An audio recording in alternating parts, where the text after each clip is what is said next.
Simple present tense standard 3rd and 4th.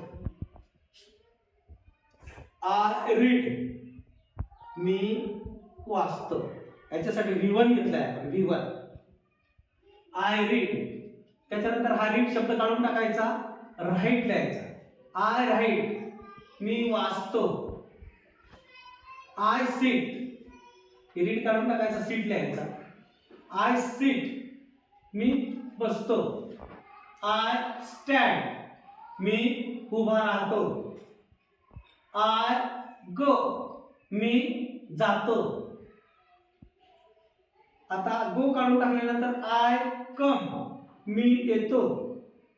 कम काढून टाकायचा, त्याच्यानंतर आय गिव, मी देतो. I take.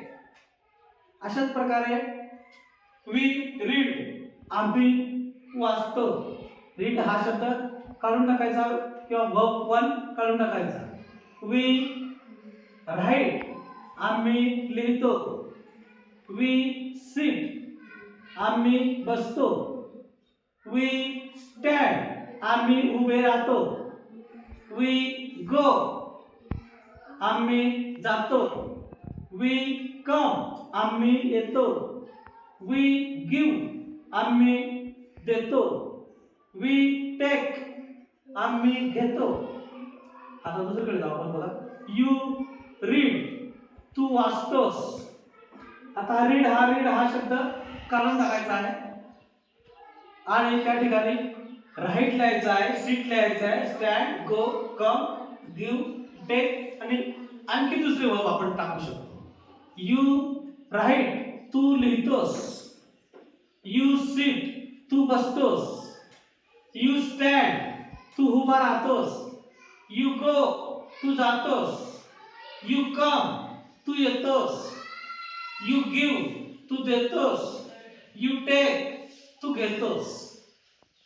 आता या ठिकाणी ही, शी आणि इट या ठिकाणी बघा व्हर्बला आहे ना, V1 ला आहे ना एस लागतं किंवा IES असं लागतं. तर बघा, ही रीड्स, तो वाचतो. ही राईट्स, तो लिहितो. ही सिट्स, तो बसतो. ही स्टँड्स, तो उभा राहतो. ही गोज, तो जातो. ही कम, तो येतो. ही गिव्स, तो देतो. ही टेक्स, तो घेतो. तसंच बघा, शी रीड्स काढून टाकल्यानंतर वर्बला एस लागतो किंवा IES लागतो किंवा ES लागतो.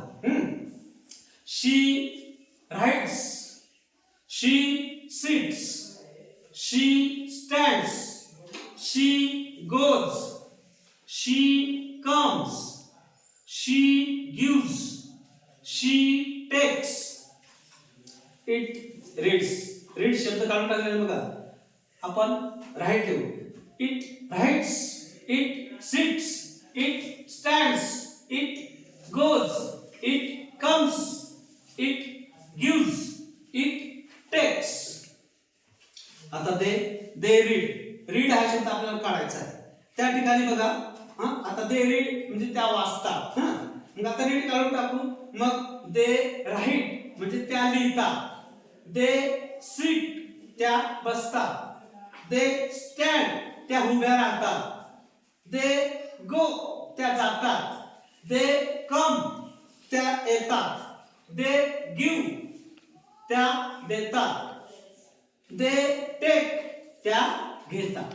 आणखी आपण V1 एकाने वाढवू शकतो. या ठिकाणी तुम्हाला जेवढे पाठ असतील तेवढं चांगलं राहील आणि तेवढं तुम्ही लवकरात लवकर इंग्रजी बोलणार. आपण आता हे 3री 4थीला शिकत आहोत. पुढे पुढे येणे का तुम्हाला 5वी पर्यंत एकदम आणखी हे इंग्रजी एकदम सोपं होऊन जाईल.